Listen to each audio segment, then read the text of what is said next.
Hello friends, welcome back to my channel. प्रश्नपत्रिका क्रमांक मुंबई उच्च न्यायालय 35 आज आपण बघत आहोत. ठीक आहे. आजचा आपला पहिला प्रश्न बघा. वारा या शब्दाचा समानार्थी शब्द खालीलपैकी कोणता आहे?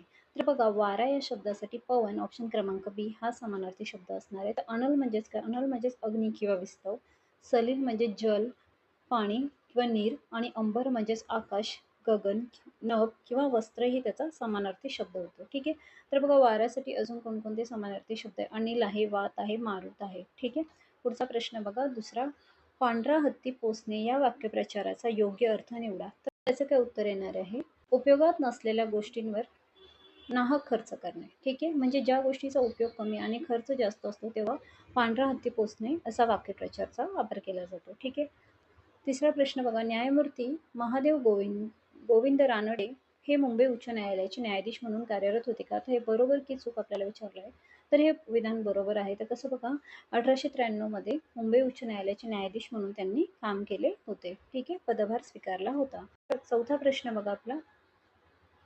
तुला काय हवे आहे या वाक्याचा प्रकार ओळखा. तर याच्यामध्ये बघा, आपल्याला प्रश्न विचारला आहे, तर त्यानुसार वाक्य आहे ते प्रश्नार्थी वाक्य होणार. ठीक. वाक्याचे मुख्य प्रकार कोणकोणते असतात बघा. तर विधानार्थी वाक्य, त्याच्यामध्ये केवळ विधान केलेले असतं, जसं सूर्य एक तारा आहे. प्रश्नार्थी वाक्य, ज्याच्यात प्रश्न विचारलेला असतो, जसं वरती मी एक्सप्लेन केलं त्यानुसार. आज्ञार्थी वाक्य, आज्ञा, विनंती किंवा उपदेश केलेला असतो. आणि उद्गारार्थी वाक्य, तेव्हा मनातील भावना व्यक्त केलेली असते, तेव्हा उद्गारार्थी वाक्य होतं. ठीक आहे. तर होकारार्थी आणि नकारार्थी सुद्धा वाक्याचे प्रकार आहे. होकार दर्शवला असतो, जसे मी येणार आहे, आणि जेव्हा नकार असतो, मी येणार नाही, तेव्हा नकारार्थी वाक्य होतं. ठीक आहे. पुढचा प्रश्न बघा. गटात न बसणारा शब्द ओळखा. नागपूर, पणजी, औरंगाबाद आणि पुणे.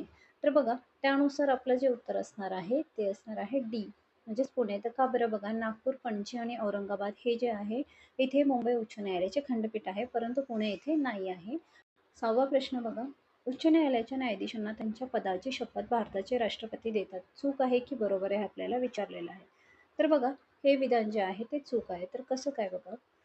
तर बघा, उच्च न्यायालयाच्या न्यायाधीशांना संबंधित राज्याचे राज्यपाल शपथ देतात. ठीक आहे. कोणत्या कलमानुसार? बघा, अनुच्छेद 219 या कलमानुसार जे आहे ते राज्यपाल हे शपथ देत असतात. ठीक आहे. पुढचा प्रश्न बघा. गणकातील माहिती साठवण्याचे सर्वात लहान एकक युनिट कोणते आहे?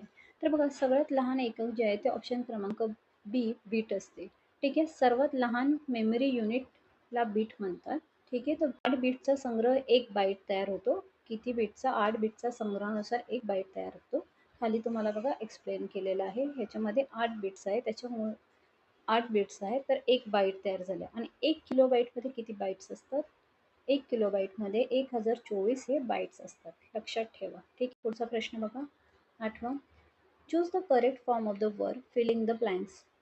Neither of the two candidate dash fit for the post. तर इथे आपल्याला काय विचारलं आहे? वर्ब विचारलेला आहे, कोणता येणार आहे. ठीक आहे.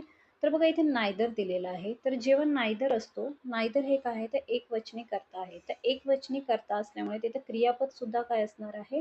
एकवचनीच येणार आहे. ठीक आहे. ऑफ टू कॅन्डिडेट्स म्हणजेच दोन्हीही उमेदवारापैकी कोणीही नाही, असा कोणीही नाही आहे जो या पदासाठी म्हणजे फिट बसणार आहे. ठीक आहे. या पदासाठी उपयुक्त आहे. तर इथं दोन्हीही असलं तरी इथं इज येणार आहे. का? कारण की दोन्हीपैकी कोणी एकही नाही.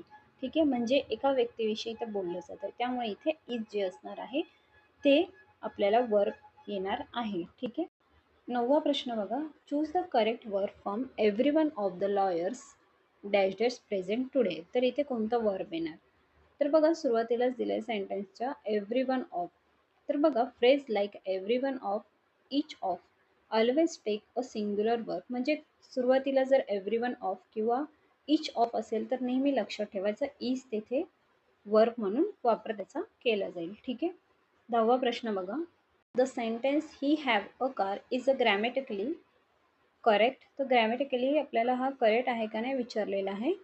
तर हा जे असणार आहे ते चुकीचं असणार आहे. तर कसं बघा, जे आपल्याला इथं दिलं आहे ही हॅव अ कार. तर बघा, ही, शी, इट आणि singular noun must take has, not a have. तर बघा, जेव्हा पण वाक्यामध्ये ही, शी, इट किंवा अ सिंग्युलर नाउन असेल तेव्हा हॅजचा वापर होतो, हॅवचा वापर होत नाही. कारण की हे काय आहे? थर्ड पर्सन सिंग्युलर सब्जेक्ट आहे. ओके. तर हॅवचा वापर कधी होतो? दे, वी किंवा इथे कारच्या ऐवजी कार्स असलं असतं किंवा आय किंवा यू असलं असतं, तर इथे आपण काय वापरलं असतं? हॅव वापरलं असतं. तर त्यानुसार इथे काय पाहिजे होतं? हॅज पाहिजे होतं. तर त्यामुळे हे जे आहे ते चुकीचं आहे. ठीक आहे? तर महत्त्वाचे आपले असे प्रश्न झालेले आहेत. चॅनलवर नवीन असणार तर नक्की चॅनलला सबस्क्राईब करा. Thank you.